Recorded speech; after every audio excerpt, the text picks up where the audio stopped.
तेरी उम्मीद तेरा इंतजार करते हैं ऐ सनम, हम तो सिर्फ तुम से प्यार करते हैं। जी हाँ, ऐसी ही उम्मीद आप भी कर रहे हैं कि ड्यू आपसे प्यार करे और कल आपको जो है वो सीट अलॉट करे या फिर आपकी सीट जो है वो अपग्रेड करे।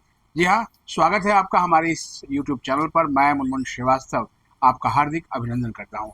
जब मैंने एक कम्युनिटी पोस्ट की थी तो उसमें मैंने बताया था आपको कि 9:30 बजे आपको मैं एक जो है वो स्टोरी बताऊंगा कल के सीट अलॉटमेंट को लेकर, और उसमें जो डेटा आपको बताएंगे ना, वो सच में आपको लगेगा कि हाँ, शायद आपके उस उम्मीदों को और उस इंतज़ार को नए पंख लग गए हैं। जब मुझे विश्वविद्यालय के सूत्रों से कुछ चीज़ें जो है वो पता चली, जब मैं बुलंदशहर से एक गृह प्रवेश से लौट रहा था, और मुझे उम्मीद थी कि मैं 8 साढ़े 8 बजे तक भी अगर दिल्ली पहुंच गया तो 9:30 बजे तक जो है वो आपको हम जो है वो अपडेट दे पाएंगे, क्योंकि आप सभी इंतज़ार कर रहे हैं और मेरी जिम्मेदारी जो है बनती है। इसलिए आज दिन भर आपसे किसी तरह का संवाद नहीं हो पाया।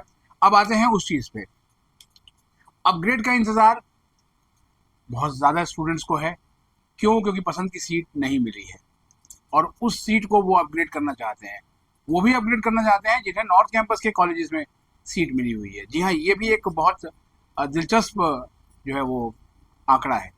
और वो भी अपडेट करना चाहते हैं जिन्हें भगिनी निवेदिता कॉलेज मिला है, जो कि दिल्ली के कैर गांव में है। उनकी तो स्थिति समझ में आती है, क्योंकि वो कॉलेज बहुत दूर दराज में है और ग्रामीण क्षेत्र में है, और देखा जाए तो इंफ्रास्ट्रक्चर के लेवल पर जो दिक्कतें वहाँ पर हैं, उससे कोई भी दो चार करेगा और इत्तेफाक भी रखेगा। लेकिन पढ़ाई का स्टैंडर्ड बहुत अच्छा है। अगर ऐसा नहीं हुआ होता तो वहाँ पर जो गर्ल्स कैंडिडेट हैं वो एक बहुत अच्छा स्कोर, डिसेंट स्कोर करके, और उनको बहुत टॉप के कॉलेजेस में, जिनको कि आप मानते हैं कि टॉप के कॉलेज है, उसमें उनको सेकेंड ईयर में माइग्रेशन जो है उनको मिला है। और ये एक बहुत बहुत बड़ा आंकड़ा है। तो इसलिए ऐसा मत सोचिए कि आपको आपकी मंजिल नहीं मिली। अब आते हैं जो उस बात पे जिसके लिए आज मैंने आपको ये अलर्ट किया था और आपको सोचा था कि आपको बताएंगे स्टोरी को। अब आप बहुत ध्यान से सुनते जाइएगा, ठीक है? इसी में आपके लिए जो है वो बड़ी गुड न्यूज़ भी है, और मुझे लगता है कि अगर जो सूत्र हैं हमारे और वो बिल्कुल सही उतरे तो शायद कल आपकी बल्ले बल्ले हो सकती है। देखिए, पिछले साल जब ये राउंड 2 का रिजल्ट आया था तो उसमें जो फ्रेश फ्रेश का मतलब है बिल्कुल पहली बार जो अलॉटमेंट हो रहा था, उसमें जो सीटें आई निकल के वो थी 24,869, 24,869। ये भी काफ़ी बड़ा नंबर है। और ये तब है जब ओवर 97,000 जो है वो सीट्स एलोकेट की गई थी। और एक उस राउंड के आने से पहले एक जो आंकड़ा दिल्ली विश्वविद्यालय से पता चला था, उसमें ये था कि लगभग 65,290 कैंडिडेट्स जो है वो अपना एडमिशन कंफर्म करा चुके थे। उसके बाद भी जो है ये 24,869 सीटें जो है वो फ्रेश अलॉट की गई। और इस बार का आंकड़ा क्या है? इस बार का जो आंकड़ा है उसमें कंफर्म एडमिशन 62,565 बताया गया है। यानी कि 65 और 62 के बीच में कोई बहुत बड़ा अंतर नहीं है। ये बिल्कुल अंतर उसी तरीके से है जैसे 97,000 प्लस अलॉट हुई और इस बार जो है वो 93,000 प्लस, यानी 4,000 से आसपास का गैप वहाँ था और सेम गैप यहाँ ही है। यानी कमोबेश जो एडमिशन प्रक्रिया है इस बार की, वो बिल्कुल उसी तरीके से जा रही है जैसे कि ये पिछले साल में थी। बहुत बड़ा चेंज इसमें नज़र नहीं आ रहा, जो जिस चेंज की बात हो रही थी। और वैसे भी जब सेकेंड राउंड की सीट अलॉटमेंट होती है ना, उसके बाद ही पता चलता है कि अब आने वाले समय में दिल्ली विश्वविद्यालय में ये स्टूडेंट रहेंगे या इसे छोड़ के चले जाएंगे, क्योंकि ये अपग्रेडेशन का बहुत बड़ा जो है वो राउंड होता है। कल जब मैं जो है वो प्रोफेसर सविता रॉय का इंटरव्यू कर रहा था, जो कि डूपा की सेक्रेटरी हैं, उन्होंने कहा कि 1/5 को जो है वो अपग्रेड मिलने की संभावना है। लेकिन इस आंकड़े को लेकर थोड़ा सा जो है वो हमारे मन में भी जो है मंथन चल रहा था कि अगर इस हिसाब से होगा तो बहुत कम बच्चे हैं जिनको कि अपग्रेड मिलेगा। हमने विश्वविद्यालय के सूत्रों से पता लगाना शुरू किया और इस आंकड़े को हमने उससे कोरिलेट किया, तो हमें ये पता चल गया कि इस बार जो है लगभग 22,000 से अधिक स्टूडेंट्स को जो है वो अपग्रेड मिल सकता है। क्यों मिल सकता है, डाटा पे आते हैं। फ्रेश सीट अलॉटमेंट का डाटा मैंने आपको बता दिया।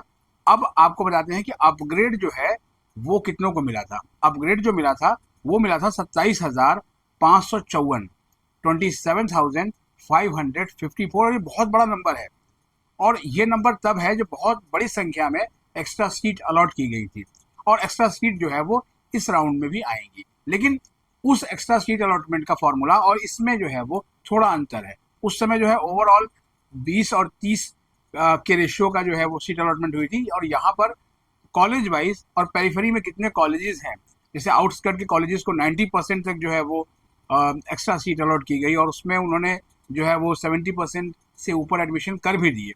क्योंकि मेन क्या है कि अगर एडमिशन नहीं लेगा बच्चा तो वो राउंड से बाहर है, तो एडमिशन लेना उसकी मजबूरी भी कह सकते हैं आप, क्योंकि वो CSES सिस्टम में बने रहना चाहता है।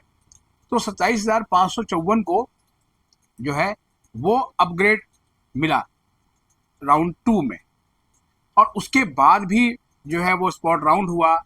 मामला 2 मॉप अप राउंड तक भी पहुंचा, और मॉप अप राउंड भी तब आए जब हमने स्टोरी की इसके ऊपर कि सीटें बहुत बड़ी संख्या में खाली हैं, लेकिन केवल 14 कॉलेजेस को ही मॉप अप राउंड में मौका दिया गया, सारे कॉलेजेस को मौका नहीं दिया गया था। जबकि वो भी कह रहे थे कि हमारे यहाँ सीट्स खाली हैं, लेकिन केवल उन्हीं कॉलेजेस को मॉप अप राउंड में शामिल किया गया जहाँ पर 10% या उससे अधिक सीटें जो है वो खाली थी। अब आप कहेंगे कि इसमें गुड न्यूज़ क्या है।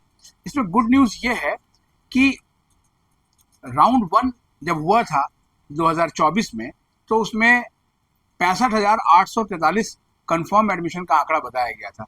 लेकिन बाद में ये आंकड़ा घट गया एकदम, ये हो गया 65,775, यानी कि 68 कैंडिडेट्स जो है वो कम हो गए। जी हाँ, और यहाँ इस बार भी ऐसा ही है, क्योंकि रिजेक्शन जो है कुछ कॉलेजेस ने बहुत बड़ी संख्या में किए हैं। हालांकि डूपा ने कहा था कि जो है वो कॉलेजेस जो है वो इसको लेकर बहुत थोड़ा सा लीनियंट भी रहेंगे, लेकिन डॉक्यूमेंट्स के लेवल पर जो है वो एडमिशन काफ़ी रिजेक्ट हुए। कितने रिजेक्शन हुए इसका कोई आंकड़ा जो है वो DU के एडमिशन ब्रांच ने नहीं दिया है, और ना ही ये कहीं पर जो है वो डिस्प्ले है।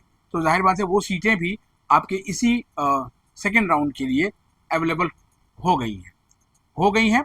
और यहाँ पर एक चीज़ जो मुझे कुछ याद था, लेकिन जब मुझे बताया सूत्रों ने कि पिछली बार जो है वो आपको याद होगा कि राउंड 2 जो अभी DU में है वो 2 घंटे 28 मिनट की देरी से आया था। अब आप कहेंगे ये क्या बोला है। जी हाँ, 2 घंटे 28 मिनट, 5 बजे का समय था, लेकिन ये शाम को 7:28 पर जो है वो रिलीज हुआ था। तो यानी कि ये है कि आपको समय लगाकर जो है वो कोशिश की जाएगी कि आपको जो है वो अगर सीट अपग्रेडेशन की जो गुंजाइश है तो आपको मिले, तो पिछली बार की तरह था। इसलिए आपको बता रहे हैं कि जो लाइव सेशंस हैं वो हो सकता है कि दोपहर में ही शुरू हो जाए, और दोपहर से ही आप जो है वो लैपटॉप या फ़ोन से चिपक जाए। तो ऐसा मत करिएगा, अपनी मानसिक स्थिति को जो है बिल्कुल संभाल के रखिएगा, और कोशिश कीजिएगा कि 5 बजे के बाद ही आप जो है वो लॉग इन करें, और दिल्ली विश्वविद्यालय की जो साइट है एडमिशन की, सीधा वहीं और अपने डैशबोर्ड को चेक करें, और आपके डैशबोर्ड पर जो है वो जैसे ही सीट अलॉट हो जाए तो आप कमेंट करके बता दें कि आपको किस कॉलेज में मिला। हम तो आपको डेटा बताएंगे ही जो डेटा वहाँ मिला है, लेकिन आज जो है वो इस वीडियो को करने का मकसद सिर्फ यही था कि एक उम्मीद जो है वो बहुत ज़्यादा है इस राउंड को लेकर, और इस उम्मीद को जो है वो आप बनाए रखिए। और आज की रात जो है वो आपके लिए पैनिक वाली या एंग्जाइटी वाली रात नहीं होनी चाहिए, ये बहुत ही सुकून वाली है। थोड़ी थकान अभी भी है, लेकिन मैं चाहता हूं कि ये वीडियो आप तक पहुंचे, इसीलिए मुझे ये वीडियो करना पड़ा, ताकि आपको ये डेटा शेयर कर सकें जो आपको एक बड़ी उम्मीद भी देता है। तो इसलिए आप उस सारे वैकेंट सीट्स को भूल जाइए कि कितनी वैकेंट सीट्स आई थी। अभी फ़िलहाल यही है कि आपको जो है एक बड़े नंबर पर फ्रेश अलॉटमेंट और एक बड़ा नंबर अपग्रेड का जो है वो देखने को मिलेगा। हमारे चैनल पर अगर नए हैं तो चैनल को सब्सक्राइब कर लें और इसे अपने दोस्तों के बीच शेयर करें। मिलते हैं एक और एपिसोड के साथ, तब तक के लिए नमस्कार।